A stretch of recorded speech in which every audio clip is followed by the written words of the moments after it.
Fairies, come take me out of this dull world, for I would ride with you upon the wind, run on top of the dishevelled tide, and dance upon the mountains like a flame. Fairies, changelings, and herbalist doctors might seem like characters in a winding tale of medieval folklore today, but in 1895, Ireland bore witness to a case that saw these facets of folk tradition flare up in the human world in a very real way, when Michael Cleary, a skilled tradesman of County Tipperary, set fire to his wife, burning her to death. As the body of Bridget Cleary was placed in the ground, her husband was convinced that he would see his wife again, riding on the back of a grey horse as she emerged from an invisible plane. The body in the ground was merely that of a changeling, an imposter placed in his house by the fairies. By setting her on fire, all he had done was expedite the process of return.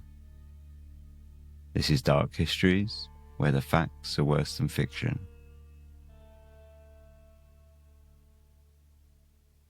Hello and welcome to Season 3, Episode 4 of Dark Histories. I'm Ben, and we're here today with a proper full-on episode. I hope you've all been enjoying the daily short, like yesterday today episodes as much as I've enjoyed making them. They've been really good fun. But today, I'm back with a nitty-gritty of a full-on episode, and it's most certainly a gritty one. I'm also very excited to say that in the second half of this episode, we have a guest. I've been very lucky and honoured to invite onto the show Fin Dwyer from the Irish History podcast. And he's going to be joining in for the second half. So once the story's finished, definitely worth listening to the second half. If normally you just switch it off, I know some people do. It's not me talking to myself this week. We've actually got a guest and he actually knows what he's talking about. So definitely worth hanging on for that. Before we start, I just want to give a quick thanks to all the new patrons. There's quite a few because obviously last episode didn't quite get it in. So we've got Corvus, Claudia, Mary, Sharona, Gemma, Jennifer, Kimmy Mass, Hayley, Richard, Patrick and Kieran. Thanks so much, guys. I say it every 2 weeks and you'd think I get bored, but I absolutely don't. Of saying thanks to the new patrons because, like I say, it's just incredibly helpful in so many ways. It helps the show. I've been able to really extend my research materials and the things that I can afford to subscribe to every month, academic resources that I've been able to subscribe to, which help me to research the episodes, and having those resources has just been amazing. And in fact, I look back now and I wonder how I did the episodes without them in the past, because not only do they give like an extra depth to most of the stuff I'm researching, they quite often have quite unique insights into the episode material. They also just make it all so much more efficient as well. So yeah, thanks you guys, and thanks all the patrons. Super helpful and always really great to have you. So let's go. This week, it's actually a listener request from Discord. Diz on Discord mentioned this one and suggested it. I'd never heard of it before. She's mentioned it, but when I looked it up straight away, I knew it was something that I wanted to do. So I put it sort of on the list quite high up to something that, say, I could get on with. And this is it. This is Bridget Cleary, Gone with the Fairies. 19th century Ireland was a volatile land, politically, socially and culturally. In the space of 100 years, it rose to high prosperity and fell to desperate poverty. Rebellions fought against Anglo-Irish rule, rural communities pushed back against state legislation for more humane rights, along with better land securities, and sectarian violence saw a religious cultural grasp tighten and falter. Education was reformed, and the Irish language itself saw a steep decline in usage.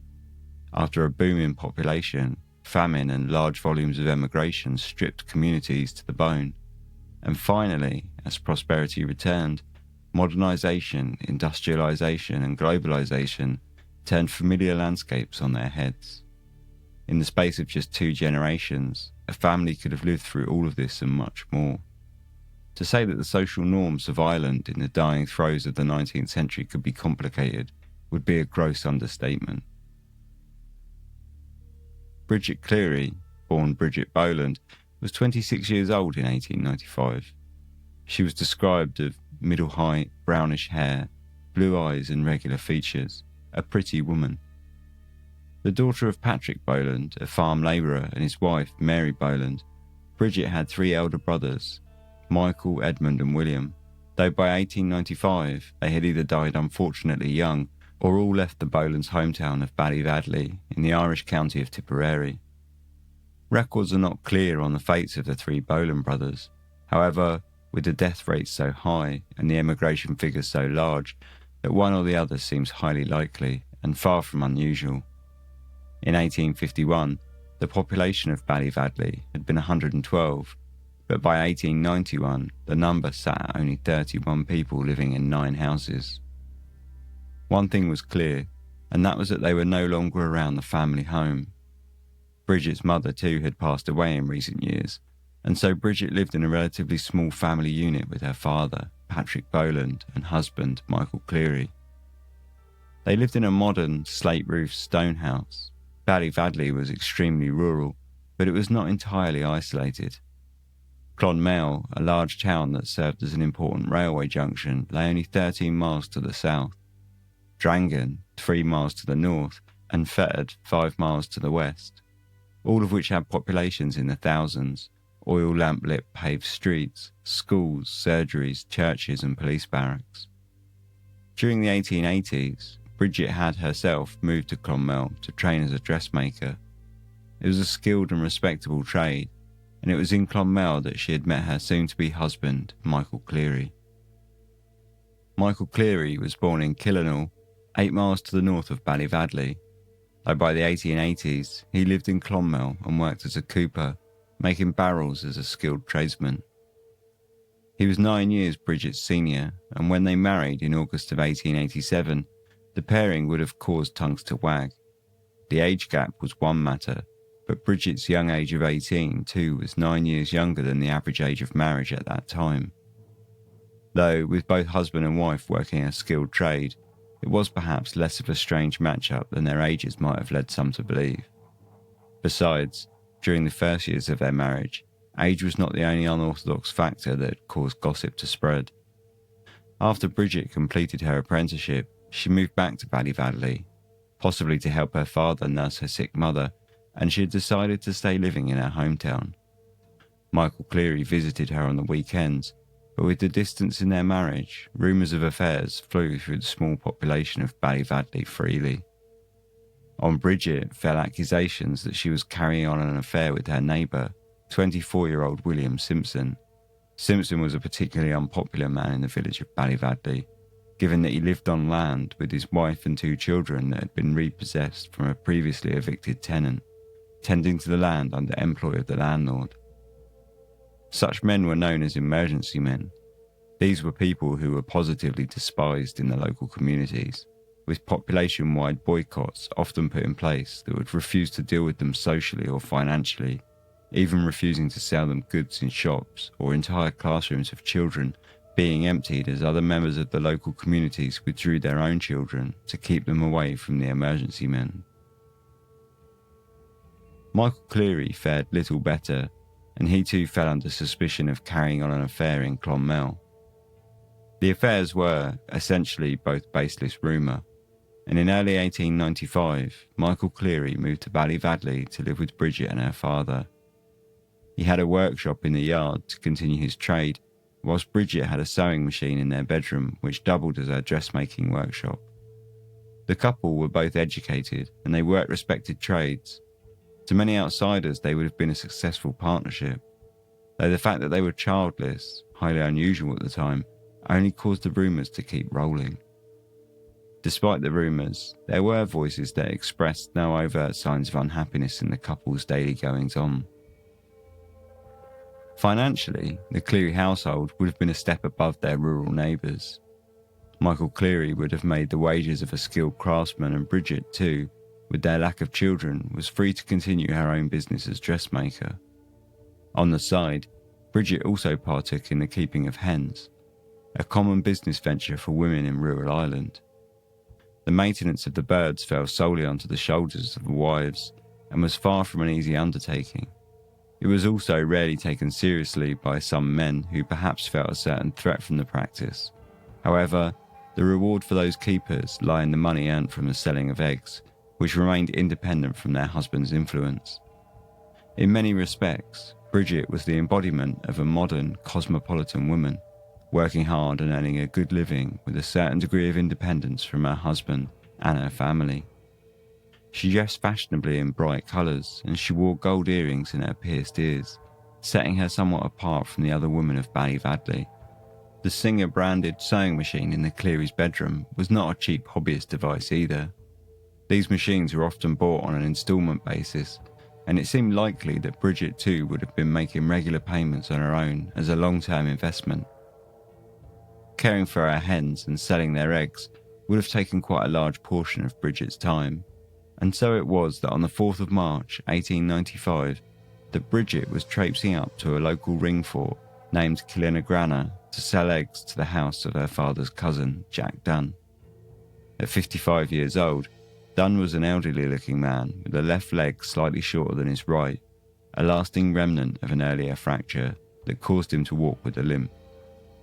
When she arrived at the Dunn household, she found no one home and sat out to wait upon their return for a period, though unfortunately, the weather saw a turn, and Bridget instead found herself walking home in the cold rain. By the next day, the 5th of March 1895, Bridget found herself in bed with a headache and a fever. Whilst today this might seem fairly straightforward and a common outcome of being caught in a cold downpour, in 1895, a fever was not always simply a fever, especially not when you'd fallen ill after visiting a house built on the ring fort of Killinagranna.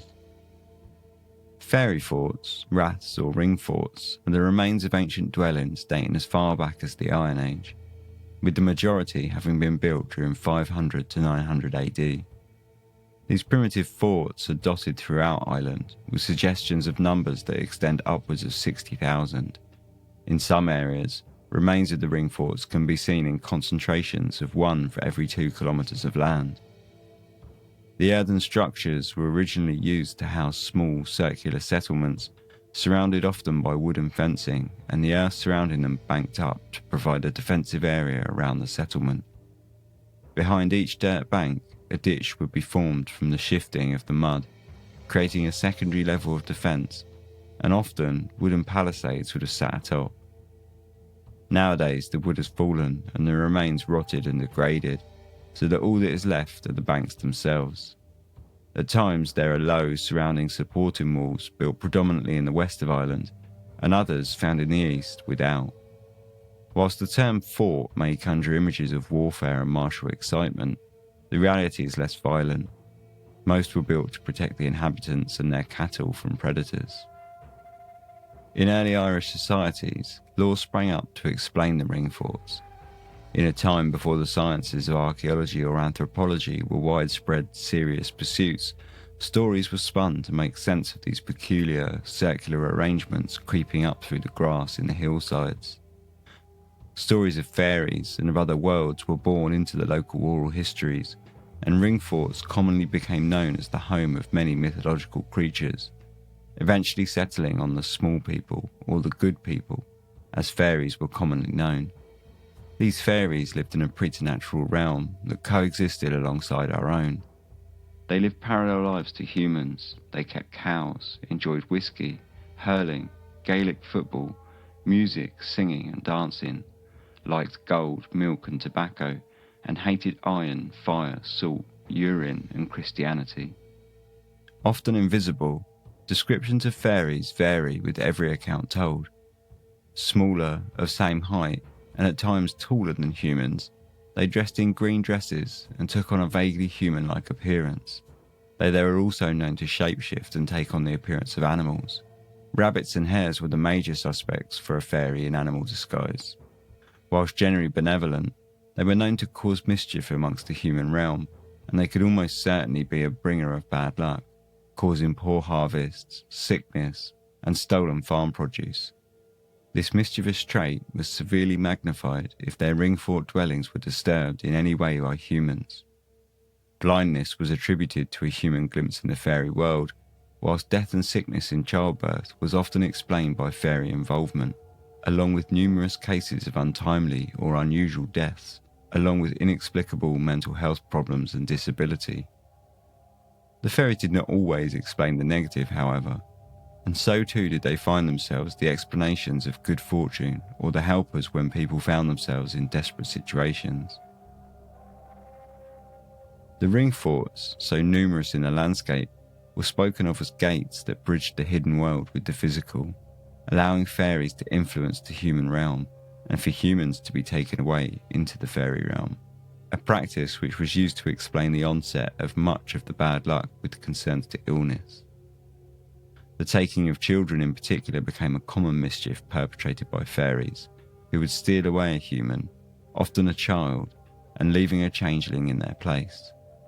The changeling would often have some physical disability or illness and would therefore need to be treated. Enter the fairy doctor, a skilled herbalist and enchanter of sorts, knowledgeable of the fairy realm, and at times an individual with direct contact to the invisible realms. The fairy doctors held an important and esteemed position in rural communities of Ireland, particularly amongst the poor and uneducated classes who could little afford or understand a modern medical practitioner.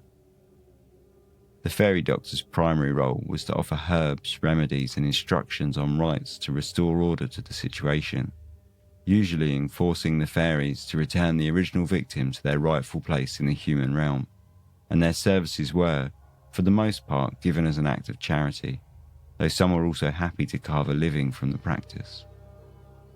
Whether or not they made the practice their primary means of income, most extended back through generations, practicing cures that had been handed down from an ancestral root that often stemmed from a long-past family member who was at one point in time touched by the fairies. These folk beliefs span through centuries of history and extends in minorities through until today, with differing levels of seriousness and superstition. In 2017, member of the Irish Parliament Danny Healy-Rae proclaimed that subsidence problems with the road were caused by the proximity of the local ring forts to the modern structure, claiming that there are numerous fairy forts in that area. I know that they are linked. Anyone that tampered with the ring forts back over the years paid a high price and had bad luck. There was something in these places you shouldn't touch. Whilst Danny Healy-Rae was a contentious character in Irish politics at best, well known for his controversial statements, and his comments on fairies were viewed with a sceptical and, by many, scathingly derisive eye, it does show that the roots of belief can have strong heritage and leave traces in the mind even today.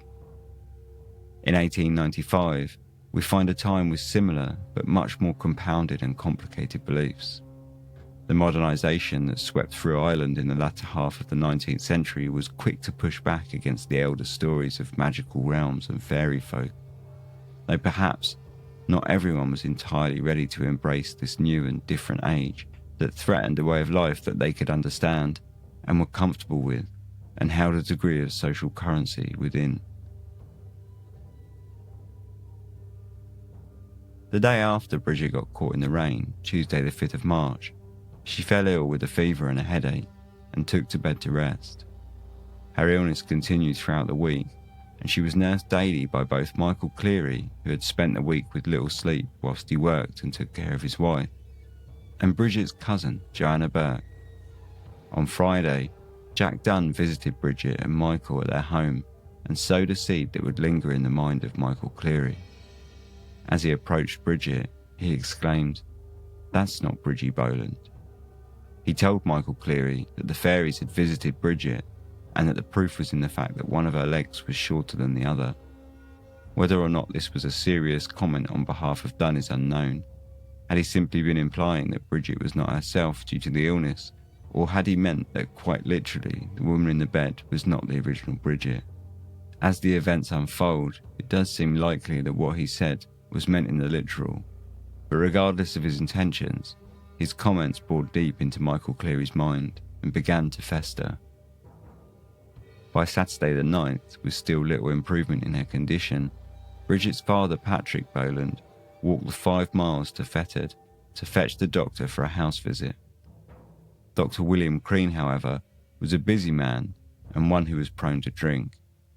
He failed to visit the Clearys, and so, on Monday the 11th, this time Michael walked to Fettered to attempt to rouse the doctor in the hope he might get the picture and realise that the Clearys weren't going to leave him in peace until he had done his duty. Despite this persistence, the doctor still did not show, and so on Wednesday, Michael Cleary left his house at 5 a.m. to walk to Fettered once again. This time, the doctor did get the message, and he promised to visit Bridget that afternoon. Whilst in Fettered this time, the doctor was not the only medical practitioner that Cleary chose to visit. When he returned home in the afternoon, he carried with him a pouch of herbs to create a more traditional remedy for Bridget. On the same day, their neighbour, William Simpson, sent his servant as a messenger to Drangan to ask for a visit from a priest. Whilst this might sound extreme, and given the fact that the priest, upon his arrival, read Bridget Cleary her last rites, it was not altogether an unusual state of affairs, and whilst Bridget was by now quite ill, the rites were read purely as a safety measure by the priest, who admitted he had done so only as a basic security, and he thought there was no particular urgency in Bridget's condition. How Michael perceived this ritual, however, is a different matter. By now he had watched his wife's illness progress for over a week without much improvement, and he returned home from Fettered to find Jack Dunn, Joanna Burke and Father Cornelius Ryan in the house in a sombre mood. The doctor had already visited and had been of little help. He had diagnosed Bridget with a mild bronchitis, but shown no immediate concern. That evening, Michael Cleary mixed the herbs he had bought in Fettered and fed the resulting medicine to Bridget. Whilst Bridget took the herbs voluntarily, she had shown her own reservations concerning her husband's suspicions earlier that day, when she had told Joanna Burke that her husband was making a fairy of me. Joanna had tried to avail her concerns by telling her not to pay any mind to these suggestions. Tired from working, caring for his wife, and traipsing across the county in pursuit of an elusive doctor, that evening Michael Cleary sat down with Jack Dunn in his house. Dunn had private concerns about Bridget, and he thought wise to voice them to Michael. He had little faith in the doctor's medicine, and the herbs that Michael had obtained in Fettered might have been a step in the right direction, but, he insisted, it is Dennis Ganny, a fairy doctor in Kailatli, that Michael really needs to visit. He, Dunn ensured, would set Bridget's condition straight, and he expressed some disappointment in Cleary for not visiting him sooner. As law tells it, Cleary had a right to visit the fairy doctor after the 5th day of Bridget's illness, and today was already way beyond this preternatural waiting period. The next morning at first light, Thursday the 14th of March, Michael Cleary once again hit the road in search for someone to help his wife.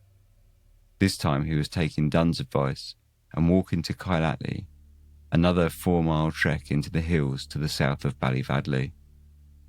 He also stopped by the Simpsons to request they send for the priest once again, though on this occasion the priest sent reply that there was little more he could do and elected not to pay a second visit. The same messenger also stopped by Jack Dunn's house and asked him to go down to the Cleary house, and Michael Cleary himself stopped in on Mary Kennedy, asking her too to visit Bridget. He spent the majority of the day on his mission to attain the remedy from Ganny, which would, in all hopes, put to bed the problem of his wife's illness. He returned home that afternoon with fresh herbs and instructions on how to administer them, along with certain rites and rituals. Upon his return home, he was greeted with sour news. His father had passed away in their hometown of Killinall that afternoon, and the wake was to be held that night. It would have been a crushing blow for Cleary, though he made no intention of attending his father's wake. For now he had business with the Fairies first, though he might, he assured family, be able to make it later that night. At around 9 p.m, the Cleary house was crammed with family members and bystanders who Michael had asked to aid in one way or another, either in sending for people to visit or in holding a candle to light the room. There were 9 people in total: Michael Cleary, Bridget's father Patrick Boland, her aunt Mary Kennedy, her 4 cousins Patrick, Michael, James and William Kennedy, Jack Dunn and William Ahern. On their way to the house also was their neighbours William and Minnie Simpson and Bridget's cousin Joanna Burke, who had been nursing Bridget every day since her onset of bronchitis. Michael Cleary was busying himself preparing the herbs he had retrieved from Ganny. He was instructed, either by Ganny or Dunn, to boil the herbs in new milk, the first milk taken from a cow after calving, and he had sat by the fireside stirring the mixture, bringing it to boil. He was midway through forcing this milk upon his wife when the Simpsons and Joanna Burke arrived. The door to the house was locked, but they heard shouting from inside. "Take it, you old bitch, or I'll kill you." There were other shouts too, as a voice erupted, "Away she go! Away she go!" When Michael eventually opened the front door to the 3 late visitors, he told them the house was full of fairies. He had, in fact, not opened the door to let the visitors in. He was quite unaware of their waiting. He was simply opening the door to let the fairies out. The scene inside the house was not a particularly cosy one. Patrick Boland was alone in the kitchen, whilst Bridget was lying on the bed. Jack Dunn was holding her head down onto the mattress, whilst Patrick, William and James Kennedy were pinning her arms and legs to the bed. Michael Cleary had a saucepan of milk and herbs, and the young William Ahern held a candle in the corner alongside Mary Kennedy. Michael Cleary continued to attempt to feed his wife the milk, screaming at her to answer in the name of God if she was Bridget Boland, the wife of Michael Cleary. Bridget, for her part, protested, screaming back that the milk was bitter and attempting to resist drinking it. This was the 3rd time that evening that the milk and herbs had been forced upon Bridget. Another threatening part of the ritual had been to threaten her with fire by brandishing a red-hot poker heated on the fireplace and pushing it towards her face. Fire was a known bane of the fairies. Likewise, a foul concoction of urine and hen's excrement had similar banishing qualities, and as such, Cleary and Dunn had mixed up a further saucepan of this awful making and tossed it over Bridget's face on several occasions. The reports of this differ slightly, and some say it may have been water and wine, though it seems likely that may well have been purely wishful thinking, as several witnesses named it as a noxious fluid. As all of this took place, the people in the room clapped their hands together and shouted, "Away with you! Come home, Bridget Boland, in the name of God!" Jack Dunn threatened loudly to make down a good fire and we will make her answer. All the while, Bridget lay in bed screaming. The situation was desperate. If the men's questions were not answered to their satisfaction by midnight, the real Bridget Boland would be lost to the fairies forever. And so, at 11:30 p.m, in a last-ditch effort, they carried her to the fireplace and threatened her with the heat of the flames. Again, they screamed at her to tell them that she was Bridget Boland. Bridget screamed back that she was, and after 10 minutes, the men carried her back to the bed. Finally, after several hours, the horrific ordeal was done. Midnight passed, and the men relaxed, apparently satisfied that the whole thing had been a success. Bridget lay in the bed, moaning to herself and speaking in confused strings about returning home. Mary Kennedy and Joanna Burke fixed her clothing and redressed her in a fresh nightgown, and after, the men gathered around the bed again. Michael Cleary asked Bridget if she recognised the men in the room, and one by one she told him that she did. Satisfied with the night's proceedings, the men stayed a while longer, and then the 4 Kennedy brothers left to attend Michael Cleary's father's wake. Cleary himself did not go, though he asked them to send a message to his mother that he had his wife back from the Fairies. On the 15th, the morning after the terrible night of the fairy ritual in the Clearys' house, Michael Cleary went once again to visit Father Ryan. He asked him once again to visit his wife.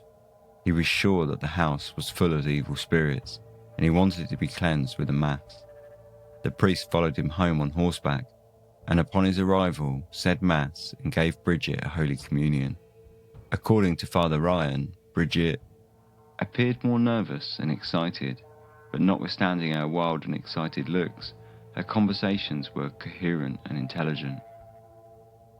As he left the Clearys, Father Ryan asked Michael Cleary if he had been giving Bridget the doctor's medicine, to which he was told in no uncertain terms that the Clearys had little faith in the doctor and that people had their own remedies for dealing with these situations. That evening saw more visitors to the Cleary household. Local men Tom Smith and Davy Hogan, along with Joanna Burke, were over for the afternoon, and so, now with her physical condition slowly returning, Bridget got up and dressed for the first time in 11 days. That night, Joanna's brother Patrick, James and William arrived back from Michael Cleary's father's wake and visited the Clearys. The neighbours Smith and Hogan had left, but Joanna Burke, Patrick Boland, Mary Kennedy and 4 of her children and granddaughter all remained stuffed into the kitchen. They sat down a little before midnight to take tea, which Joanna Burke had prepared. The men expressed their happiness to see Bridget up and dressed, and as they drank tea, Michael Cleary served Bridget 3 pieces of bread and jam. Bridget ate the first 2, however, when she refused the third, things took a dramatic shift. Michael Cleary threatened her again. He yelled at Bridget, exclaiming that if she would not eat it, he would put her down. He began repeating the same questions from the ritual, asking her if she was Bridget Boland. He threw her to the ground and he stuffed the bread into her mouth, commanding her to swallow it. Bridget whimpered in response, apparently telling her husband to give her a chance. In response, he stripped her clothing down to her chemise, placed his knee on her chest, and took a piece of wood from the fireplace, threatening Bridget with the red-hot embers and suggesting he would shove it down her throat. In his toing and throwing with the burning wood, embers fell upon Bridget, and in a flash of flame, her chemise ignited. As she lay on the floor, Bridget's body burned. Michael Cleary stood back from the burning Bridget, and picking up the paraffin lamp, he threw the flammable oil all over her body. Patrick and James Kennedy, who had been sleeping in another room, woke up and walked into the kitchen, along with Mary Kennedy, who had also been asleep in another room. As they made their way into the kitchen, James Kennedy exclaimed to Michael Cleary, "Don't burn your wife." "She's not my wife. She's an old deceiver sent in place of my wife. She's after deceiving me for the last 7 or 8 days, and deceiving the priest today too, but she won't deceive anyone anymore. As I beginned it with her, I will finish it with her. You'll soon see her go up the chimney." Cleary had locked the door to the house, and some of the men made to leave. Cleary took out a knife and told them that none would leave until he got his wife back. As the group removed themselves from the kitchen, leaving Michael Cleary throwing more lamp oil on his wife's burning body, they shut themselves in the bedrooms. Michael Cleary left, locking the door behind him, and upon returning around an hour later, enlisted Patrick Kennedy to help him to bury Bridget's body. The ordeal was over as far as he was concerned. He had burned the fairy from his household, tearing out the heart of the problem. All that was left for him to do now was to visit Kylenagrana Fairy Fort and wait for the return of his real wife riding a grey horse. If he cut her free from the saddle, he could, he told them, return home with his wife, and the problems were over. For the next 2 days and nights, Michael Cleary went with Jack Dunn to the ring fort to await his wife's return.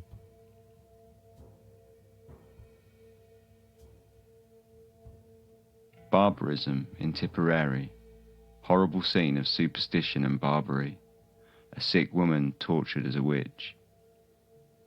The sensation caused by the mysterious disappearance of a sick woman named Cleary has been heightened by the discovery of her dead body yesterday, buried in a dyke on an evicted farm in Drangham Police District, about a quarter of a mile from her own home. She was just a week missing, and the police and others were searching for her vainly all the time until yesterday, when a police constable found her body buried about 2 feet in the boggy bottom of the dyke, her only covering being a chemise and some bags. On turning the body, it was found that one side was dreadfully burned from the face down to the legs. The police took charge of the remains at once, but left them as found in the custody of the special guard all night. After the discovery of the body, a woman named Burke, who had been caring for Mrs. Cleary while sick, was taken into custody by the police. In the days between Bridget's death and the discovery of her body, police had already rounded up and kept in custody 10 of the 11 that they would eventually hold. Joanna Burke had gone to the police, though she had not told the full story, only that Bridget Cleary was missing. So too had William Simpson given a testimony to that which he had witnessed on the 14th of the brutal fairy ritual. Michael Cleary, Patrick Boland, Jack Dunn, Michael Patrick, James William and Mary Kennedy, William Ahern and Dennis Ganney were all taken into custody, charged with having ill-treated Bridget and causing her actual bodily harm.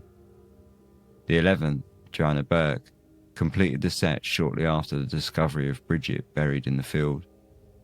Before the body was discovered, the 10 accused were taken to stand before the magistrates' court in Clonmel Town Hall. When invited to ask the inspector any questions related to their charge, Cleary only stated, "All I have to say is that I would not ill-treat my wife." Mr. Casey: "That is not a question, but a statement. Have you any question to put to the district inspector?" Cleary replied that he had not, and was further understood to say that it was he who had gone for the man Dennis Ganney. Patrick Boland, father of Bridget Cleary, was next asked a similar question, and he said, "I don't know. I have nothing to say about my daughter." None of the others that took the stand felt they had anything to ask, although Michael Kennedy did ask why he was detained, given that he had only spent 10 minutes in the house. "I did not wish to do her any harm," he said. Dennis Ganney, however, was adamant that the affair had little to do with him at all. "Did he see me? Does he say that I assisted in doing away with the woman?" A statement from Michael Cleary was then read aloud at the court. "I believe that the ill treatment which Bridget Cleary was subjected to was in administrating herbs prepared for her by Dennis Ganney, and that it was by his instructions that she was ill-treated." Again, Ganney objected. "Did he hear me? Does he swear that I instructed the people to do so? What grounds has he for charging me? What grounds has he for believing that I gave instructions? When did he see or hear of me being there, or was I there at all?" Despite his remonstrations, the application to hold all of the accused in custody until Bridget was found was successful, though all confessed only that Bridget was last seen on Friday night, strong and dressed before she went away. All the male prisoners were kept in a cell in Clonmel, whilst the female prisoners were sent by train to a women's prison in Limerick. Following the discovery of Bridget's body, an inquest was held on Saturday the 23rd of March, whereby evidence was given from the police constable who found the body, along with Dr. Crean, who had visited Bridget during her illness. "I was called to see the sick woman on the 11th instance. I was not able to go to see her until the 13th instance. I went to her residence on that morning. I found her simply suffering from nervous excitement. She was in bed. She had a slight inflammation of breathing tubes of the lungs, or bronchitis. I could see nothing in her case that would cause death. I did not see the slightest danger. I prescribed, and afterwards, the same morning, gave the medicine to her husband. I had no anxiety whatever about her case. I did not see her alive afterwards." Dr. Crean assisted Dr. Heffernan in the post-mortem examination of Bridget's body, and both doctors gave evidence which included a long list of burns throughout the body. "We believe she died from shock caused by the burns. We believe death resulted from them. No living person could exist from the severe burns. We should say death must have occurred very soon or immediately after the burns, or in the process." A verdict was given that it was clear how Bridget had died, but how she had been burned was a matter for which court was yet to determine. The horrific story of the fairy ritual was still a secret from all but those present on the night of the 15th. During the early press reports following the discovery of Bridget Cleary's body, there were many headlines that ran the idea of Bridget having been burnt as a witch. It wasn't until the 30th of March when the Express ran a story with the headline, "The Tipperary Fairies," that the beginnings of the extent of the true story began to inch out into the public. At first, many Irish living abroad were sceptical of the tone of the articles, which often presented the rural Irish as barbaric. This narrative naturally fed directly into the one that was pushed by the conservative British press, who promoted Home Rule and pushed back against the concept of an independent Ireland. As the details leaked out, however, it became apparent that the truth was just as dark as the stories were making it out to be. In the course of my investigations into the burning of Bridget Cleary at Ballyvadley near Clonmel, the circumstances connected with which I detailed in my dispatch last night, many extraordinary stories were brought to light, and some importance may be attached to them when viewed in connection with the witchcraft theory. That a belief in the existence of fairies still lingers among the inhabitants of the Cloneen district is beyond doubt, and many people are to be found who give the most circumstantial accounts of strange doings ascribed to the little red-coated gentry. Indeed, a belief in witchcraft is not by any means confined to this part of the country, nor for that matter to Ireland. Even in England, superstitious beliefs still linger in many country villages.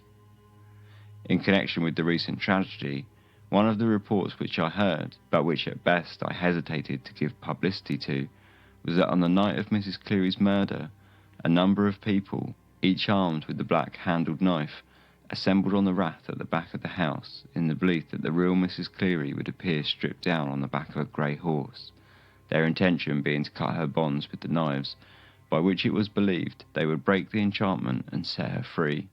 Improbable as this may appear, it is only a sample of the many stories current in the neighbourhood. The story had truth to it too. Michael Cleary had assembled a group of his neighbours on the nights following the murder of his wife. He had asked to borrow his neighbour William Simpson's gun to threaten people with if they did not show up to go with himself and Jack Dunn to the ring fort, though Simpson had thankfully denied him the use of the firearm. Instead, Simpson reported seeing the groups on the Monday and Tuesday evenings. And still, the story of fairy involvement took a while to filter out into the public at large, and for several more days, newspaper reports called the murder of Bridget Cleary the witchcraft case, with assorted headlines along the lines of the witch burning and the Irish witch case. A lot of the excitement that surrounded the case now lie directly at the prisoners in custody, and little print was given to the funeral of Bridget Cleary, which took place on the night of Wednesday the 27th of March. It was a sorry affair, and was not only boycotted by the local community, but held under the cover of darkness. Not one civilian attended the burial, and the rites of sepulture were performed by 4 police constables. There was no hearse, and the coffin was borne by a common car from Fettered. The significance of this will be understood when it is remembered that the Irish peasantry regard a funeral not only as an expression of respect for the deceased and of sympathy with the family, but as invested with a certain degree of sanctity. The fact is, however, that the people believe, or perhaps, with a view to the defence of the prisoners, affect to believe, that the real Bridget Cleary will come back, riding on a white horse sent by the Fairies, and that if they can succeed in cutting the reins of the horse, they will secure her.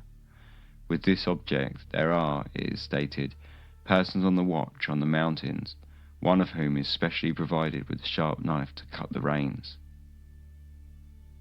Bridget Cleary was buried next to her mother at 10 p.m. at night with no one in attendance. There might be, perhaps, one other explanation somewhat more worldly for the boycott, that the Clearys were on friendly terms with the emergency man neighbour would not have been something seen in an altogether shining light by the community. Either way, it was a sad bookend to the life of Bridget Cleary. On Monday, April the 1st, the magisterial hearing opened in the Clonmel courthouse. The first witness to be called was the neighbour William Simpson, who gave extended testimony as to all he had witnessed on the night on the 14th of the fairy doctor ritual.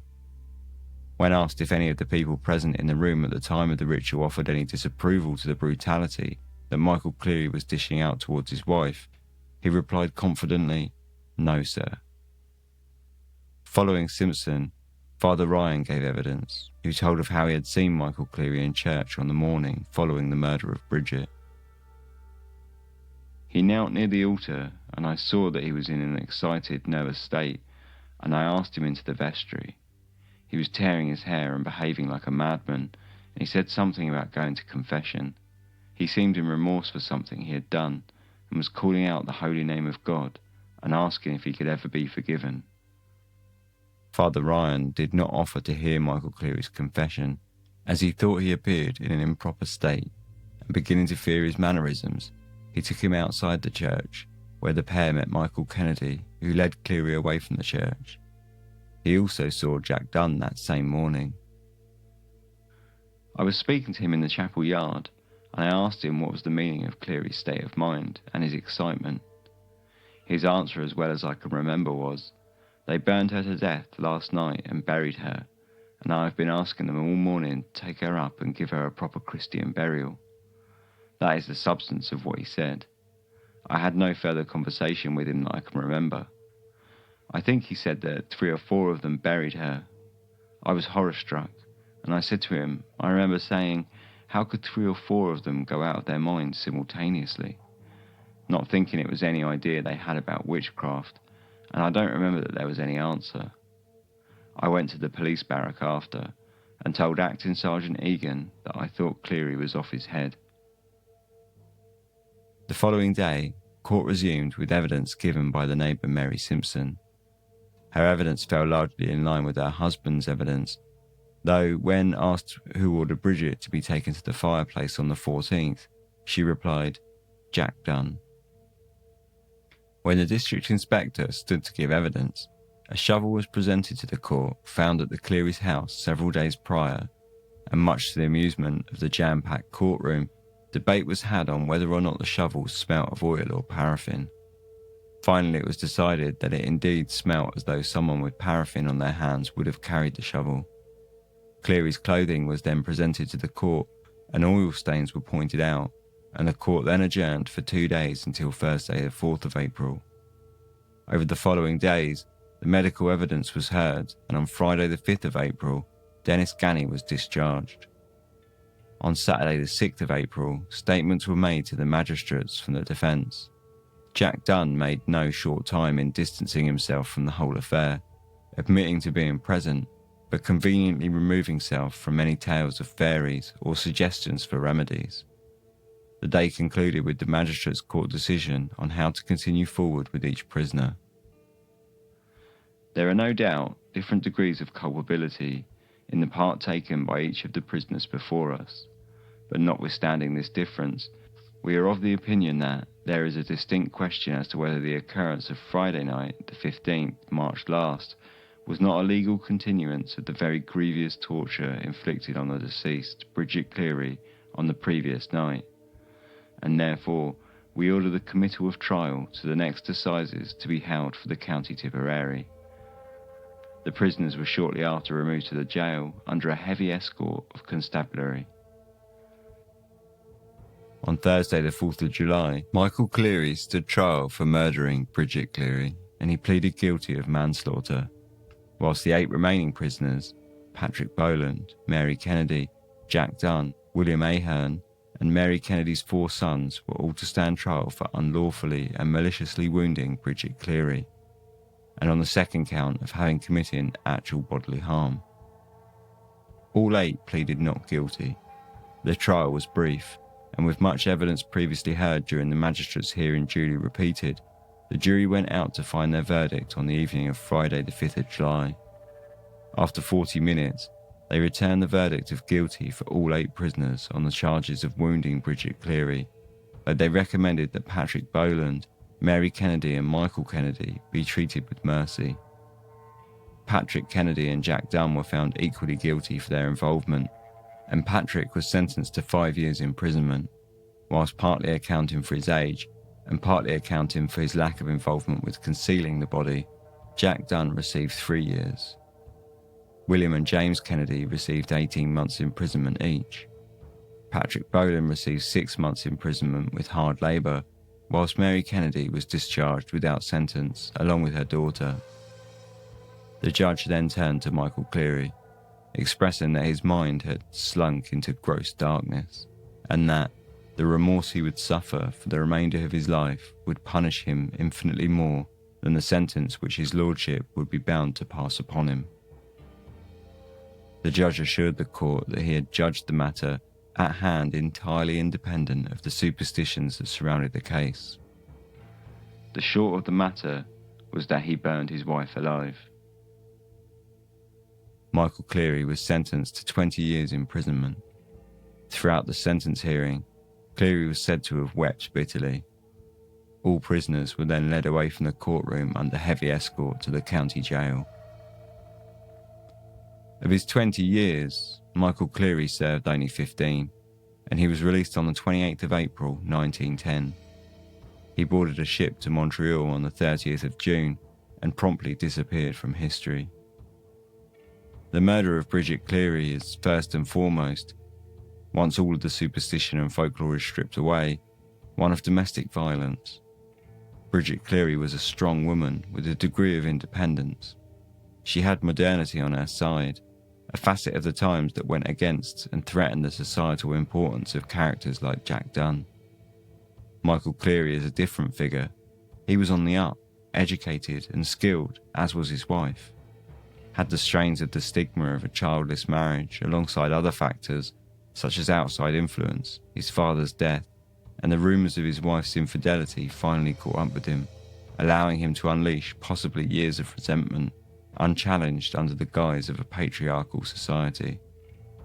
Or did he simply believe, along with all the others present, that his wife had genuinely been taken by fairies? Whatever the answers are, they remain a mystery. The only truth to the story of Bridget Cleary being that all present were likely guilty and innocent to differing degrees, with no winners, whilst Bridget Cleary suffered the harshest of treatments and a tragic end to a life which held considerable promise.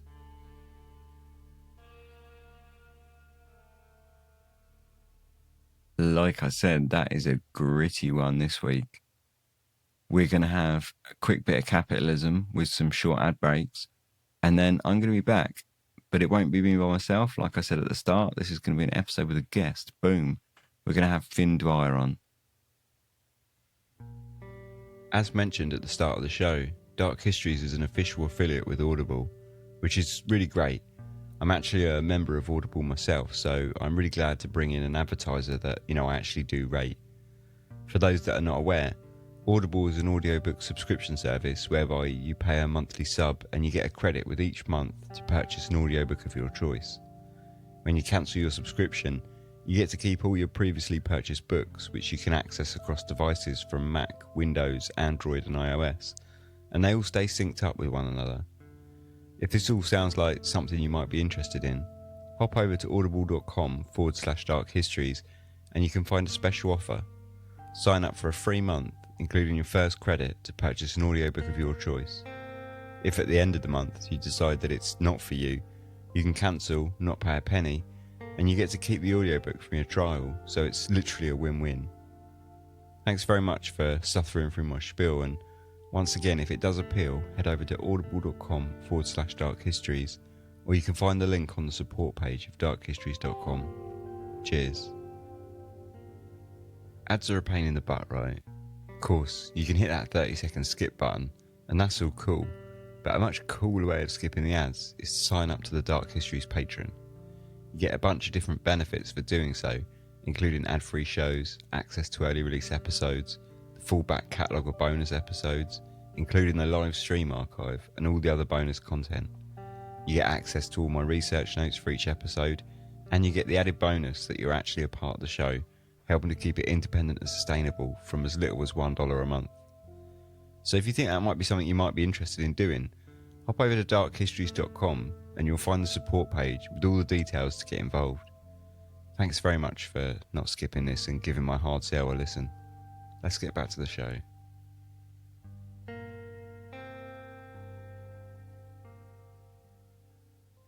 Welcome back. So yeah, I was very lucky to have this opportunity to welcome Fin onto the show. So without further ado, I'm just going to crack on straight into it. This is the conversation I had with Fin concerning the Bridget Cleary case. So with me today, I've got Fin Dwyer, historian, author and podcaster, who writes and produces the Irish History podcast. Fin has a master's in archaeology and has written 2 books on Irish history, 1348, A Medieval Apocalypse, The Black Death in Ireland, and Life, Power and Conquest in Medieval Ireland, The Story of Brian Boru. Fin, welcome. It's great to have you, man. Is that pretty much how you describe yourself? Is that covered it? Or yeah, I think so. I guess the only other thing I'd probably add in is that I spent a lot of time on, I guess, what we'd call modern Ireland. So that's from the Great Famine through into the 20th century. So the Great Famine in the 1840s, all the way through to the War of Independence and the Civil War in the 1920s. So I have 2 interests, medieval history and kind of a modern history around the time of the Bridget Cleary quote-unquote trial. So where does that stem from, like the kind of crossover there between like medieval and modern? Because I find myself quite similar, but I wonder about you, how you've come to that. I think I would have always been interested in modern history, and I think particularly in Ireland, modern history probably plays a bigger role in day-to-day life maybe than in other countries, that like there would be maybe a lot of towns would have a marking, like when I was growing up there would have been events maybe to commemorate the 1798 rebellion, just as an example.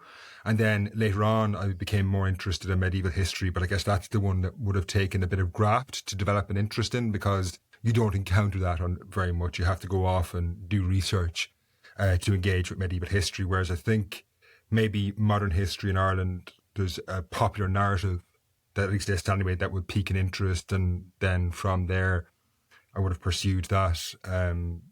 I guess so. There is quite a difference, I think, in how you get involved in those quite disparate parts of history. Yeah, for sure. I mean, especially with even modern history, when even if you're only going back sort of like 100-200 years, you always feel like there's something that you can get a hold of yourself and relate to. But when you get back to medieval history, it's almost like, I mean, it is an entirely different world, isn't it, in a lot of respects? It's really, there's very little, or I find personally, there's very little you can actually get a grasp on and understand from like a relatable level. Yeah, for sure. I think that is, a great starting point, certainly with medieval history, is that there's so much about that world that we just don't understand and can't understand because of the world that we live in and a lot of the premises that we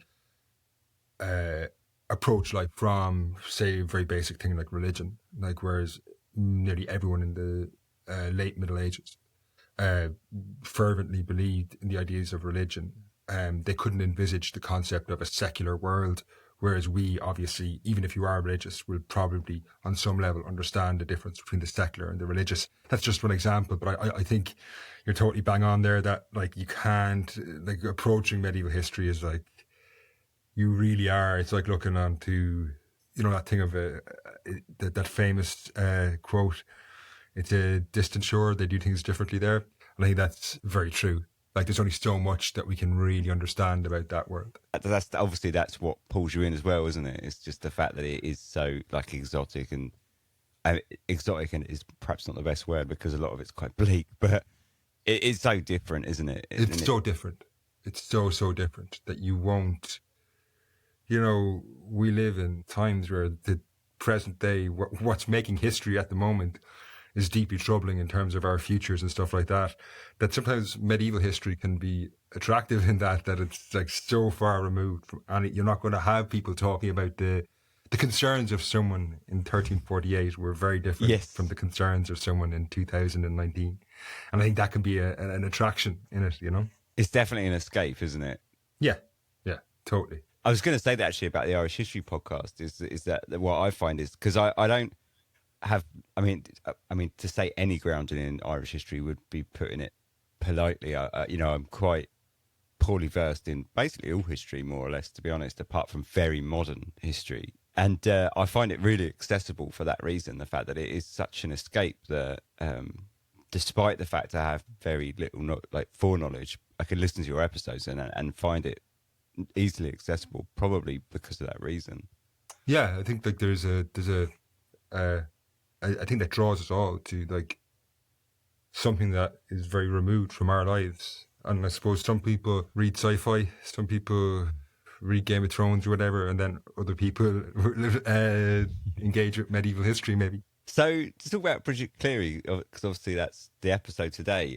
I'm just going to chuck the big question out just to get it out of the way. I'm fairly sure I know the answer straight away without even needing to ask, but I assume you don't really think she was taken away by the fairies, right? No, I don't think Bridget Cleary was taken away by the fairies. But we might as well let people know where we stand on this one. So the story was reported on when it broke. It was reported on globally, and many of the Irish people at the time, they sort of viewed it with an eye of suspicion because of obviously the Tory press were promoting like the Home Rule, and there was a lot of sort of bias and racism against the Irish there.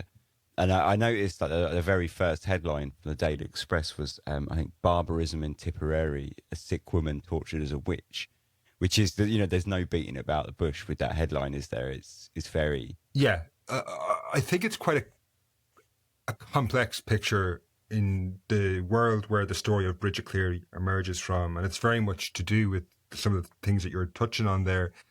But Ireland, I guess, at the time, it's very difficult to say this is what Ireland looked like in the 1890s. There's very different parts of the country in terms of Ireland is a relatively small island, but if you moved around, you would encounter very, very different societies almost, or communities, much more so than if you travelled around Ireland today. For example, I'm making a podcast at the moment about a woman called Peg Sayers, who would have been a contemporary of Bridget Cleary. They never knew each other or anything like that, but they lived around the same time. Peg Sayers was born in 1872, but she was born in a place called Dunquin in West Kerry. And if you'd gone to Dunquin in the 1890s, it was an extraordinarily remote place where people only spoke Irish and understood the world in very, very different terms than, say, someone in Dublin. So if you'd gone to Dublin, the differences between Dublin and London might be far less than Dublin and the west of Ireland. Obviously, in terms of politics, there are, but even politically, while most people, or the most popular or well understood, and when I say popular, I just mean a well-known narrative of Irish history in the late 19th and early 20th century would focus on the nationalist and republican movement that would go on to achieve independence in the 1920s, or partial independence in the 1920s. There was a significant minority of unionists in the country. These are people who wanted to remain part of the United Kingdom. Essentially, I suppose that's why we had a war over it, because if everyone wanted to leave, there wouldn't have been a war. I guess what I'm getting at, though, in terms of the story of Bridget Cleary, it's not just in places like London. In Dublin, you would have had people looking down on rural Tipperary. And I guess if we looked at West Kerry and the really remote communities out on the west coast, somewhere like Tipperary maybe is in the middle. It's a rural part of the country, but Bridget Cleary does not live in a really remote community. It is, say, rural Tipperary. And there had been a narrative about rural Ireland in the British press, and you would find it in some Dublin newspapers as well, about people being barbarous. The idea that these people are almost savage and that they have to be tamed. And obviously this is part of the narrative of empire, that people need to be tamed, and that it's people coming from England essentially, and maybe Scotland and Wales, where generally speaking England will need to come in and show these people the path to civilization. And that's what these headlines draw on. And these aren't the first time. This had existed right through the 19th century and long before. It had really come to prominence, say, particularly during the famine and things like that, where this idea that Ireland is problematic and that problems are about, it's not just about Bridget Cleary, it's about broader Irish society. But I guess what I'm trying to get at is that it's a much more complex thing than saying Irish society is this or that. Irish society in Dublin was like very cosmopolitan. Dublin was a large city. It was in decline at the time, but that's a separate issue. I guess what I'm trying to say is that if you'd gone to Dublin, gone to Tipperary and gone to Kerry, you would have found very different Ireland as such. Right. Her particular town was quite small, wasn't it? But she had towns around her that were quite large. Like it was sandwiched in between, like a couple of quite large. Yeah, exactly. Ballybadley, where Bridget Cleary was from, is rural, but like you say, there are very large, well, not very large, there are substantial towns in the surrounding area. Waterford City, which would have had a population of tens of thousands, isn't that far away. Carrigan-Shore is very nearby. Cashel, substantial towns where, like, your population of several thousand people are all very close to it. And on top of this, you have Tipperary in general is a relatively densely populated part of the country. Not as densely populated as it would have been before the famine, but still, you're talking about a population of several 100,000 people living in the county. Now, it's a very big county, but you're not. That said, I suppose Bridget Cleary does live in a rural community, and no different to anywhere in England, Wales, Scotland, or wherever your listeners are tuning into this from. You can have, I guess, rural communities that are close to big enough urban areas that have those kind of community links, and that's very important in this story. These tight-knit communities and people who transgress perceived, I suppose, perceived norms might be a better way of saying it. But yeah, it is a rural area, but it's not far from substantial enough towns. That's a bit like, and it reminds me of when I did the Spring Hill Jack episode, and I was looking up in the papers then. Oh yeah. And even the difference between like central London and the suburbs of London was ginormous in terms of their belief systems and things like that. And these are towns on the periphery of, sort of central London, and they had completely different, almost sort of generations apart belief systems. It was, I found, quite fascinating. Was something I wasn't really aware of, but it just sort of plays into that, doesn't it? That you can have these kind of rural areas that are sort of have these elder belief systems nestled right alongside quite modern cosmopolitan cities. I think what a lot of it is about is where you've got this collision going on in the late 19th century about two different ways the world can be understood. And before the development of science, and now when I say the development of science, I mean kind of maybe in the later 19th century where science is really starting to change the world. I don't mean like people like Isaac Newton centuries beforehand kind of theorising about this. By the late 19th century, science is really starting to have an impact on how people not only understand the world, but how they live their daily lives. And then this is coming into a set of beliefs that to us today sound absolutely crazy. But if you look at it in the understanding of, say, people who lived in rural Ireland in the early 19th century and to an extent in the mid-19th century, where there was very little medicine, the government did almost nothing for the people, the poor could not get access to medical care. So people who might have a knowledge of folk remedies were obviously very important. Now, those folk remedies can be really useful in some cases, or they may be, effective as rather than useful in some cases, and in some cases can have the exact opposite effect of maybe what you would want. That sort of segues into the fairy doctors, and what I've sort of got the picture that fairy doctors were in a sense like a balance with witches, and they were almost like the yin to the witches' yang. They were inseparable. You can't have one without the other. Like the world of fairies sort of runs alongside, parallel almost, with the world of witches, and witches were the kind of evil, and the fairies were essentially quite good. Would you say that kind of sits right? Yeah, so maybe it might be worth explaining to people who are listening to this outside of Ireland that the concept of what Bridget Cleary was called as of a witch is very, very different to the idea of women who would have been accused of witchcraft in places like Salem or Scotland in the 1590s or England during the English Civil War.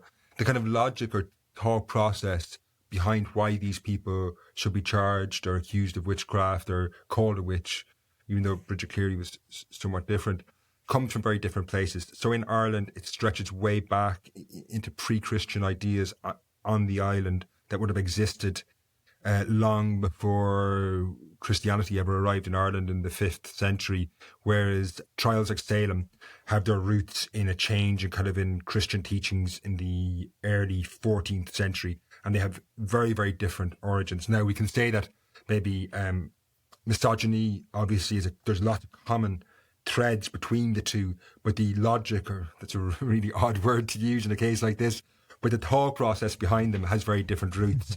The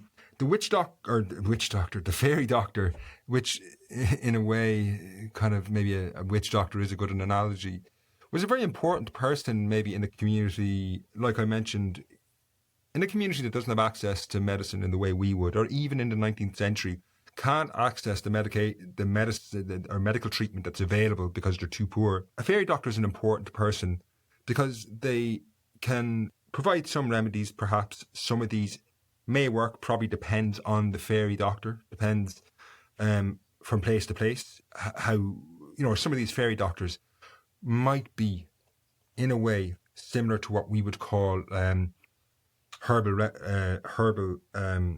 practitioners, or people who would provide herbal remedies today, and some of them are just total quacks who haven't a clue what they're talking about and probably use the position as a position of power in the community. They also, though, do explain the difficulties and harshness of the world in the late 19th century and before.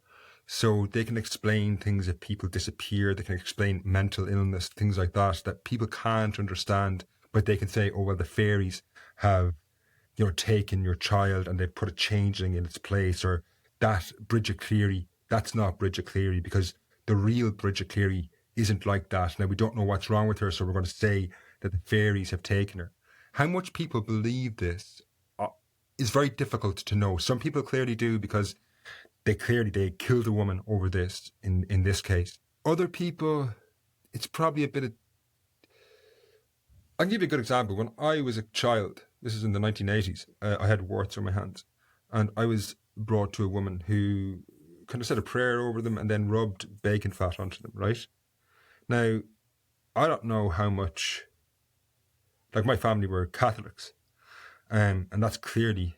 There's a bit of Catholicism thrown in there and a bit of much older ideas. That woman wasn't a fairy doctor, but she was a faith healer of some kind, I guess. I'm not sure how much my family really believed in that, but it would have been, sure, it's worth a shot. And I think it would have been the same for some people in the late 19th century. It's like, yeah, I'll try some of this. Now, and it should be said, most of the activities of fairy doctors don't end up in death. They don't end up in harm. They're probably harmless in pretty much every way, that they don't make you better. They probably don't make you worse. Might taste a bit unpleasant.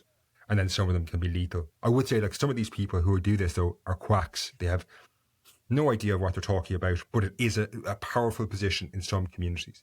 When I was reading about them, I was reading that, essentially they were sort of charity, and they never accepted money, because if they did, that would actually lessen the charm. And they offered advice to the community. And I think I read, William Yeats wrote that it's never worse than mischievous. They said that, and no one's ever seen them in a rage nor heard any angry voice from their lips. So it's like you get this kind of picture of a quite benevolent, sort of helpful member of the community that's probably quite important and serves a really kind of important purpose in that community. That's for good, essentially. For sure. And some of these people were probably quite skilled. I'm sure in some communities, some of these people who would have been taught by their parents or, some other person in the community, they would have known, certain herbal remedies. Like, it's not going to fix or cure cancer or something, but, certain ailments it will help with, maybe with skin diseases, things like that. So there are some of these people, like you say, they're probably quite positive, important people. But at the late 19th century, medicine and public medicine is starting to emerge. People can afford doctors, like in the case of Bridget Cleary, there's a doctor involved. Whereas if you look at the statistics before the famine, say, for example, you can have in some cases up to 10, 20,000 people dependent on one doctor, and they can't afford it. At the end of the 19th century, these ideas are really now coming under threat. And it's not just from science, it's also from the Catholic Church. And the history of the Catholic Church is actually important in this. Prior to the Great Famine of the 1840s, and I refer a lot to the Great Famine, and because it's probably the most important event in modern Irish history, particularly for people like Bridget Cleary and that generation who grew up in the 1890s. This event stalked the society they lived in. Ireland was hemorrhaging people at this time, and it would have been a very important event. But also, it was a very important event because of its the relationship of the Catholic Church to it. Previous to the famine, which began in 1845, the Catholic Church was not a very it was an influential organisation in that 80% of the country would have identified as Catholic. The influence, though, of the Catholic hierarchy over the people was certainly less than it is today, or sorry, less than it would have been in the 1950s. Then in 1849, a man comes back, John Paul Cullen, comes back from Rome and totally reorganises the Catholic Church. And over the following 50 years, they extended this grip over society in Ireland to get control of education. They had already a bit of this before the famine, but they were able to expand on it. And they become the power of Irish society after the famine. They also are able to build on survivor guilt and things like that exist among the population. And I'm actually going somewhere with all this. I'm not just on a big roundabout. They were opposed to people like fairy doctors because, for obvious reasons, their belief system is one that predates Christianity. It's a really old system. It's not. They're also, to an extent, the Catholic priest is the community leader, as well as the spiritual leader, as well as often in some communities, the political leader.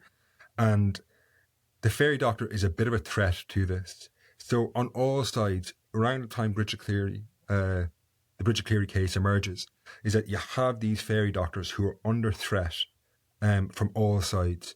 Now, that's just a general picture. Bridget Cleary herself is a threat, probably, maybe in this case, to the local fairy doctor because she's a powerful woman. And I think that's a very important part of this. And in a way, she probably represents modernity on some level. She started a business. What probably singled them out, her and her husband, is also the fact that they don't have children, which is quite unusual. So there's a couple of things that separate them apart, and maybe how conscious the fairy doctor is of these things we will never obviously know, but there are things we can hypothesize that he may well have felt this woman as a major threat to him. There's a couple of things in there that I would like to sort of get into. So we'll do the kind of easier, sort of more generalised question first, if that's all right. If these beliefs were sort of under attack throughout sort of the church and modernisation, sort of attacking it from both sides, how do you think it persisted so well? Like, do you think it's just the fact that it was such an old belief that it's these kind of folk beliefs kind of held sway still? Because that's an incredible feat of survival in a sense. Yeah, I think these old habits die hard. And as I said, I was taken to someone in the 1980s who, on some level, played the role of a fairy doctor. It's a different. That woman would not have believed in the fairies, but there are overlaps, is what I'm saying. So those traditions, and they still haven't completely died out. They play a very minor role, and I'm sure there's similar superstitions in parts of Britain that play a similar role. I wouldn't be well versed in the kind of folk traditions in England, but I'm sure in Britain. But I'm sure there are some. You sort of see it with folk revivals as well, don't you? I mean, even now, there's this sort of modern spiritualism is often just sort of formatted old beliefs, to that. It is, and even you can see it. There was certainly a resurgence in. You see it around some of the New Age movements, where people would return to places like Stonehenge, invoking older ideas. Maybe what's a bit different though in what we're talking about is there is actually a direct continuity over. They're not reinventing, and I wouldn't in any way disparage people who take those ideas today. It's as valid as any other, but maybe it is a bit different in the 19th century in these communities where you're talking about ideas that they have probably been practicing on one level or another with direct continuity back into the Iron Age. And that sort of answers the question, right, doesn't it? Because you have that direct continuity, and in a sense, that's validation in and of itself, isn't it? It's yeah, it is. I think that is it, and it reinforces the belief. We talk about the power of Christianity maybe in Ireland just because it has existed for so long. Well, we're talking about something here that existed maybe 1,000 years before Christianity came to Ireland, and it was never eradicated. there's this idea that Ireland became a really Christian country. It didn't. It adopted a lot of these ideas and merged them with existing Christian ideas, you know? Yeah, sure. Now, I suppose we have to sort of broach the characters in the story, and we've got kind of the idea of this fairy doctor as being an important member of the community and probably quite positive. Just that the fairy doctor in this story, he clearly didn't know what he was doing anyway. Yeah, that's Dennis Ganny. It was the doctor, right? Yeah. And I think you can say that he doesn't know what, like, he's not, like Was he a bit of a chancer? I don't know, like, I would just be slow. Maybe it's just because of what actually what his actions lead to. And maybe, like, we could say that he didn't know, like, there's so much about this case we don't fully understand. But yeah, Dennis Ganny is not the most evil person in this case, or evil is not a great word to use when you're analysing things, but, like, there's a much darker figure, I think, in all this. That has to be Jack Dunn, right? Yeah. Like, he's that, because that's sort of something that I really wanted to sort of ask you about, was the idea that if these kind of fairies were, for the most part, coming from a good place, how the hell does Jack Dunn twist it this way? Because he's clearly putting a lot of his own personal beliefs into this. I think with someone like Jack Dunn, we can hypothesize. Obviously, that's what we're going to have to do. But there are other things. We've talked a lot about the kind of supernatural beliefs, and they're important in this case because obviously you need them around. These have to exist, otherwise Michael Cleary wouldn't have done what he did.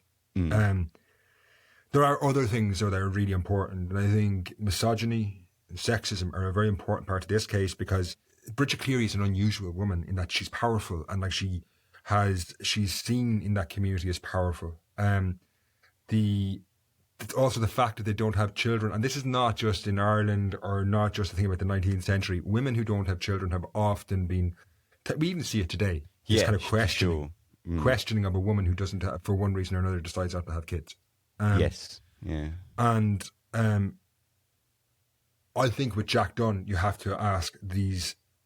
Again, he's an older man in this story and maybe feels threatened by the world changing around him. And there's no doubt the world is changing around him. And the world had changed enormously in Ireland in the 5 decades after the famine, the 4 or 5 decades that lead up to this event. There's probably a common misconception out there, both in Ireland and further afield, that kind of Irish society in the 19th century is this staid, unchanging place, and it's not. There's a lot going on in these communities, and as I say, like, things like science is not just a theory, it's starting to change the world through technology. And even, for example, Bridget Cleary had a sewing machine, and that's just one example of this. But I think people like Jack Dunn are probably people feeling their power being stripped away, bit by bit. And all I'm saying, I'm not saying that he didn't believe in the other things. I think these are aspects of this case too, Yeah, for sure. Like, because he definitely comes across as a very sinister force. You do wonder, like, obviously Cleary himself is a very sinister individual in the story as well, but you do get the impression maybe he's being wound up to an extent. That's what I felt a lot, was that like Michael Cleary's. I'm not even close to saying that he's an innocent figure in this. Like, of course not. But I do feel like Jack Dunn he was doing a lot to steer him in directions that he wanted him. You definitely get that impression. He had a lot of influence, I would say, or it feels like that. Yeah. And it is this thing that, like, we don't want to absolve Cleary for the actions he took. Yeah. But Dunn certainly. And after the fact as well, like, they've killed a woman now. So it's not like, they've done this horrific deed, and Dunn still plays a role at that point. It's yeah.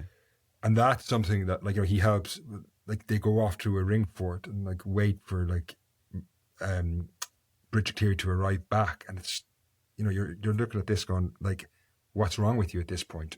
Yes. That I found that really strange. Yeah, like, because you've moved beyond, like, folk remedies. Yes, yeah. At that stage where you're going to their beliefs now that, like, I think very, very, I would say even in the 1890s, you would have been hard pressed to find people in Ireland that would have believed in that kind of thing. because it's a woman coming back on a grey horse at midnight, or after you've just watched her burn to death. yeah. And whether it's some rationalization of the process, whether it's, based on other things they do believe in, but, at this point you kind of are wondering what's going through. But yeah, Dunn definitely comes across at this point as you wonder, does he relish some of the violence and some of the... Yes, yeah. Because it's a very violent lead up to the actual burning. Extremely violent. And that is the thing about Cleary, where we're talking about him. He treats Bridget Cleary extremely violently in those hours in the lead up to that. Yeah. And I think it's also the previous day as well. But that is an important thing, I suppose, to remember in all this as well, that it's not like a once off where he loses the head. It's a prolonged event that goes on. And maybe Cleary is violent, Cleary is all these things. But I guess what we're trying to do is maybe more bring this figure of Jack Dunn into this rather than replace Michael Cleary with him. Yeah. That's an interesting part of it, though, is that Michael Cleary and Bridget, their relationship was said to be relatively sort of fine. But it seems to me like the ritual was extremely violent, like you say. And it makes me wonder how much he'd lost the plot entirely and was just sort of taking out a lot of darkness on that ritual, or if it was a prolonged thing, had he been sort of a violent man towards his wife before that we just hadn't known. Because, like you say, times were very different, and people sort of turned a blind eye to a black guy here or there. I think that's a really pertinent point, because several people see him attack Bridget Cleary when she's sick. Like, there's several people in the house at that point. And no one actually goes and intervenes, or I think... No one seems to be surprised by it, right? Yeah, that's the thing. Some of the women say something along the like try and talk him down from it, but there doesn't seem to be this thing of like, what on earth are you doing? So obviously, to an extent, and it's an important part to remember in rural Ireland, and in large parts, not just rural Ireland, engagement with the police at all was seriously frowned upon under any circumstances. Right. And this has, like, the British Army, which would have had garrisons all across the country, and then the Royal Irish Constabulary, were seen by large amounts of the population as occupying forces. And just engagement with them never ended up in a good place, so you just said nothing. So, a lot of people would have probably held back. Like, I made a podcast about a very brutal murder that took place in a place called Mam Drasna in 1882. And this is just an example of this, where an entire family were really brutally killed. Their neighbours either did it or certainly have to have known something about it. And no one not only would tell the police anything about it, but they wouldn't even go into the house to help them. And that just touches on, finding out evidence in the late 19th century in rural communities in Ireland was very, very difficult. There was a strong distrust of the authorities, and there had been like a large-scale social conflict over the previous 20 years over land rights in Ireland as well. So I'm not familiar whether there was tensions in and around that specific townland, but it could well have been the case as well. I guess what I'm getting at is that there could have been violence in that area, and Michael Cleary could have been violent to Bridget Cleary. Because there is lots of conflicting rumours as well that kind of come out, that she was having an affair, that he was having an affair, that they were happy enough. Someone's lying there, that they can't all be true. Yes, for sure, yeah. But also there would have been that thing of like, and you still see it today, like a man and a married couple's business is their own business, and you shouldn't intervene, even if someone is really violently attacking another person. And that you still hear people talking that kind of stuff today. Absolutely, yeah. And that would have been quite strong in the 19th century as well. So I guess what I'm saying is that, yeah, maybe it was that this was just the end point of a prolonged period where Bridget Cleary had been under attack. Obviously, the only person who could answer this is Bridget herself, and obviously she was never able to do that. It's very hard because everything is written from the end point of her death.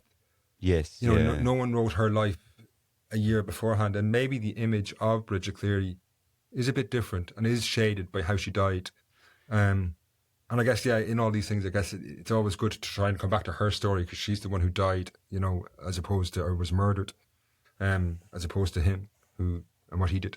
That is definitely one of those things that you have to be careful of with these cases, like all of these sort of older cases where someone's died in quite a violent or tragic way. Is you always have to bear in mind that it's written after the point, so there's always going to be that coloration of people's reporting about the case or speaking even of the case, because they're always going to have that knowledge that they're talking about someone that has recently died. Therefore, that's generally going to colour what they say about them, which is always quite an interesting factor. It's almost like you have to read between the lines quite often, don't you? To sort of seek the truth out of what they're really trying to say. Yeah. Again, like there's a couple of branches there that I would quite like to sort of talk about. But firstly, like Michael Cleary's father died like on the day that the kind of attack happened. And do you think that played any role, or if he'd been like sort of violent, or if he'd had these kind of certain feelings towards his wife that were perhaps not altogether great, which is something I'll come back to later. But if that was the case, do you think like his father's death could have been a tipping point at all? To like, it's all sort of guesswork, isn't it? But yeah, I guess it is that thing, isn't it? That like his father's death, like obviously his father's death must have affected the guy. That said, how many people's fathers died in Ireland on that day and didn't respond like this? You know, so yes, yeah. That kind of feeds back into what we're talking about previously, is how violent was he before this, and that's something I guess we'll never know. I think there is evidence that he probably hadn't slept a lot. Like, and again, these aren't excuses, because as I say, there's thousands of people who probably hadn't slept that well the previous night, or all across Ireland. Absolutely, yeah. I mean, you know, definitely not trying to excuse him. Oh no, I know. Yeah, I guess what I think it is that there's something underlying this, and it does come back. You have to wonder: is this a violent? Is there? You know, you have to wonder. Like, they're married. I think it's 8 years. Is it when this happened? Several years. Yeah, I think it was. And that they can years? go from that. The abuse in the relationship can go from supposedly zero to him burning her alive in the space of 24 hours or whatever, 36 hours maybe. I would find that hard to believe, that, you know, there wasn't a build up, as you say. I found his sort of descent quite extreme. You know, the space of like less than a week, he went from being supposedly, you know, a relatively normal sort of husband and wife that were getting on, to suddenly burning her alive, like you say. I mean, that's really extreme. It's a huge drop off, and I just found that quite fascinating. I wondered. I think he was already along quite far down that path. Yeah. He was already kind of influenced quite heavily by Dunn and things like that. But I just wonder how much of that played into it to sort of maybe like snap, you know, maybe it was the final straw that kind of snapped it and he just lost it after that. But yeah, I mean, it's like I say, it's difficult to talk about these things. You want to always come back and say, I'm not trying to excuse him. I'm more just trying to find out the whys of what. Yeah, of course. Because something is so extreme like this, I always find myself questioning, like, okay, so what drove this person to do this? Because we're all just humans in the end of the day. So how is he so different to something that I could conceivably see myself doing? Like, you always that question of like, okay, how does someone get that extreme? You know, from probably someone who was probably a normal guy for most of his life.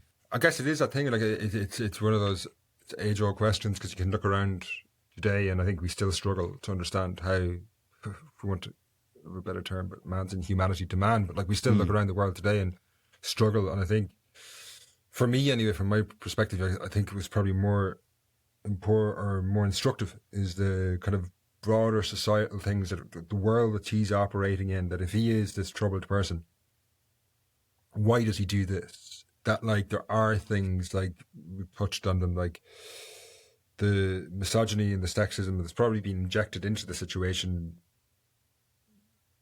on a greater level by this guy Jack Dunn. But that these are the things drive, because why didn't he, for example, attack another man? Or why didn't he, you know, because at any point in in this story. There's probably thousands of options to take, and he takes this one. And I think that's what we have to ask. Yeah. Rather than, for me, I just don't think we can answer what drove him, like why, because we still struggle to do it with the people who are alive today. But I do think we can look at the society that he existed in. Yeah. The fact that he does some of that violence in the house and other people just sit on, and there may be like a bit going, oh, well, I wouldn't do that. But whereas today you'd hope someone would go, okay, this is going to stop now and I'm going to do anything I can to stop this now. Yeah. So we touched on it a little bit earlier about how Bridget was a successful woman and quite powerful and didn't have children and was seen quite suspiciously. So when she died, her funeral was boycotted, wasn't it? No one turned up. Yeah, it's really tragic. Actually, I think there's like 4 or 5 people at it. Yeah, and they were all policemen, I think, as well, weren't they? So yeah, I think so. Yeah.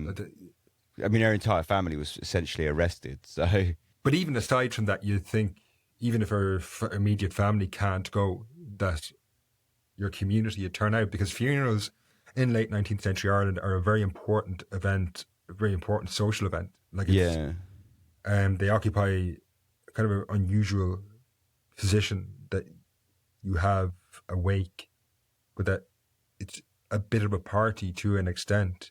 And there's certainly not these like solemn events that maybe Victorian funerals in England would have been around this time. And that she's denied this. And that's a big posthumous judgment by the community on her. You know, it's like, we're going to deny this to you, this like last hurrah, if you want to look at it really bluntly, like that we give to people of our own who die. This is, we gather, we celebrate them, and we're going to not turn up.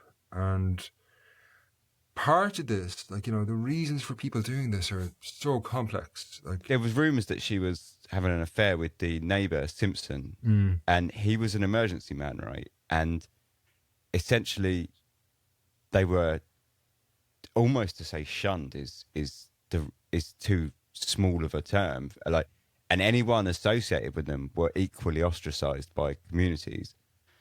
And I wondered if that played any part of it. Like, if people saw that, because even if you believe the rumour or not that she was having an affair, that's almost irrelevant. It's like the rumour persisted, therefore that was the important fact.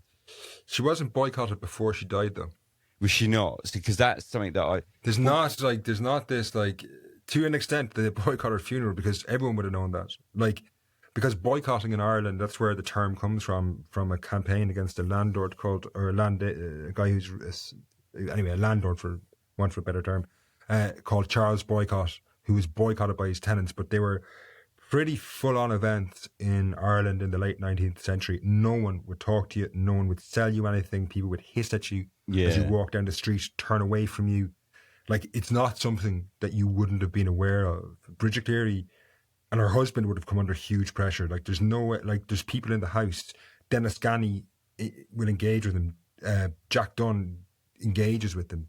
This is not, I think, probably what's more likely at play. One, this whole issue of how she died. That's like, you know, people are still superstitious at the time. You throw in a really unhealthy smattering of like sexism on top of that, and the way women are understood as like sinful, all the rest of us. There's just this, like, I suppose, for want of a better term, a toxic atmosphere around this funeral that no one wants to be there. And it's like people, probably superstitious people, would have felt that, you know, there was nothing good to be gained out of that funeral, you know. Yeah. And just the fact that her husband is in prison for doing it, you know, I'd say there's a lot of different reasons why people didn't go to that funeral. Some people probably believed that she was a changeling, like she's accused of, that's not actually Bridget Cleary. Some probably did. A lot of people who didn't go for other reasons. There's also a collective. Community is a very important and powerful force, and certainly this is the case in late 19th century Ireland. And if it was deemed that you shouldn't go to that, no one would have wanted to have stood out from the crowd and attended that, you know? Yeah. So because that's what sort of led me to ask this question, was that when I was reading up, because again, like with all topics in Dark Histories, I almost never know anything beforehand. And I was reading up about these emergency men and the concept behind them, and there's this idea that they were so shunned to the point where children, like entire schools, were emptied of children if an emergency man's children went to that school, and things like this. And so that made me wonder that if the Clearys were seen to be getting on with Simpson, the neighbour, I wondered how much of that meant that they were themselves being, to some degree, ostracised by the society, and if that didn't then play into almost like a resentment from Michael Cleary towards his wife for having brought this upon the family, like this, because of the rumour. And again, it leads to misogyny, because it's not her fault that the rumour was there, but the rumour was there, and did he hold any resentment towards her for that rumour, because he was perhaps getting trouble because she was rumoured to be having this affair? And not only was it an affair, but it was an affair with a member of society who you probably didn't want to even be seen talking to, let alone sleeping with. Just around that general thing, you can say that she was a threat to him, might be a way of certainly. I think what we could say is that it doesn't matter whether she's having the affair or not, because I say that's a very difficult thing to pin down. Yeah. But Bridget in general undermined his position in, say, a patriarchal society. The fact that she works, the fact that she doesn't have children, which is a crazy thing in many ways to think, because we don't know why they didn't have children. Maybe he wasn't, maybe she wasn't, whatever. But she undermines his role, or the way a successful man would have been viewed and understood in Ireland at the time. And yeah, I can see how that would have fueled his ferocity in that, because you can see similar stuff in the world today. Again, you don't have to look too far to find parallels to this, how people under threat, or people who feel threatened in these situations, can lash out, Yeah. And I think, yeah, we can certainly say there's a lot there to provide theories as to why he may have acted in that way, because he may have actually been deeply resentful towards her. I suppose at the end of the day, because we can only really sort of make guesses at all of that, but at the end of the day, it all sort of, almost every road leads back to this kind of misogynistic character in Dunn and Cleary, doesn't it? In the sense that they yeah, there's this nexus that kind of, whatever it is that comes together with the two of them, whoever is the driving force, whoever, but there is this between the two of them. We can certainly say there's something, and because we can go, why doesn't this happen elsewhere, and why doesn't it happen to other people? Why is this individual in particular singled out for this? And then you have to look at who is on the receiving end. Then in the general sweep of history, who's on the receiving end of generally kind of supernatural accusations around the supernatural. Overwhelmingly, whether it's 70-80% of people executed or killed for this reason over the last 500 years have been women. Yeah. So all that kind of violence tends to be gendered anyway, So, yeah, I mean, that just sort of plays into the kind of misogyny of the time, doesn't it? I mean, the times in general were hugely patriarchal and misogynistic, and it's like a theme we see throughout, well, even till today, just like you might say. Yeah, I think it is. I think you get a pushback today. That's probably the big difference. Whereas at the turn of the 20th century, you start to get, you have the emergence of women's movements on various different fronts, but women are struggling to get the vote at this point. It's only World War I that really sees women move into the workplace in a really, I suppose, organised fashion. And even at that, this is resisted. And certainly at the end of the war, there is an attempt to push them back out again. With the vote, again, the same thing happens. Women do get the vote, but there's lots of things done to try and mitigate against that, to make it difficult for women to vote. Like in Ireland then, when women get the vote, and Ireland elects the first female MP in Countess Markievicz. But when Ireland, and that's she's a Republican, so she stands for Sinn Féin, and she won't take her seat because no Sinn Féin MP will take their seat in Westminster. But within a couple of years, you see conservatism push back against that. So after independence, women are pushed out of the public sphere. I guess we're moving on to a slightly different topic there, but you can see there's always, I guess what I'm saying is that there's that, even though women are making progress around this time. They're being pushed back. And I suppose in a way you could see, like, you could look at the Bridget Cleary story in that context of a woman who is, like, in a rural community, is making great strides, maybe that her mother or certainly grandmother wouldn't have been able to envisage for herself. But this is pushed back in the most brutal and vicious of terms. You could look at it, that's not the only part of this story. There's like 3 or 4 different things going on. And I think that's what makes this story, is that there's these 3 or 4 things. And the thing that draws maybe most attention to it is the fact that he is the supernatural rumors, or not rumors, but like the accusations around it, I think, is what makes all of us go, that is absolutely crazy.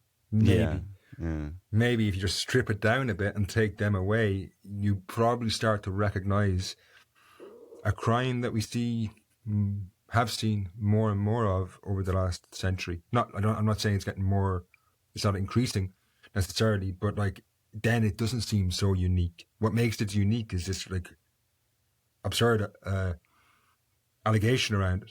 Yes, and then obviously that she's burned, which is very unusual. But when you strip it, the extreme violence, the threat that she poses, maybe all these things, then you start to see a story we've all heard before, and one that maybe we all hear since.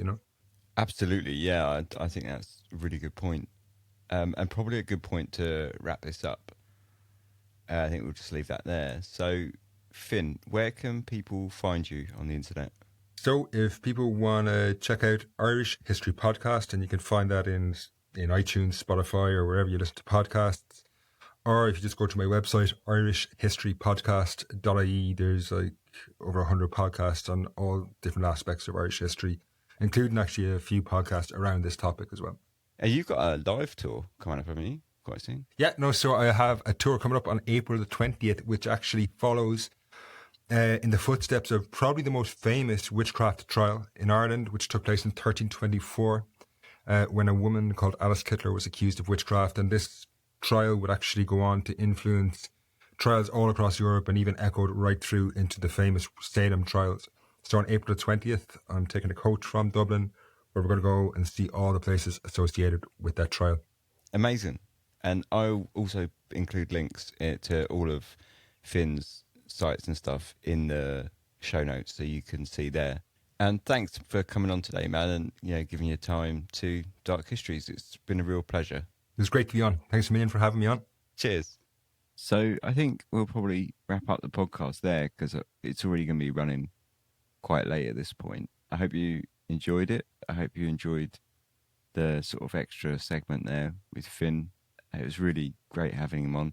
And it's something I'd like to do a little bit more. I'm going to be reaching out to some other podcasters when topics are relevant, and sort of having them on as guests and having a chat and getting some of their knowledge and expertise on the show. So that's going to be something really exciting to look forward to for this season. If you'd like to find us anywhere on social media, it's Dark Histories pretty much everywhere. If you go to darkhistories.com, you can find links to all that. We're on Twitter, Instagram, Facebook, everything. If you'd like to support, you can also find links to that there. Thanks for listening. I hope you enjoyed it. I will see you in a couple of weeks. Well, actually, that's not true, is it? Because I'm doing my daily episodes now. So I'll see you next Monday, I guess. Tomorrow. Until then, which isn't very long. Take care. Sleep tight.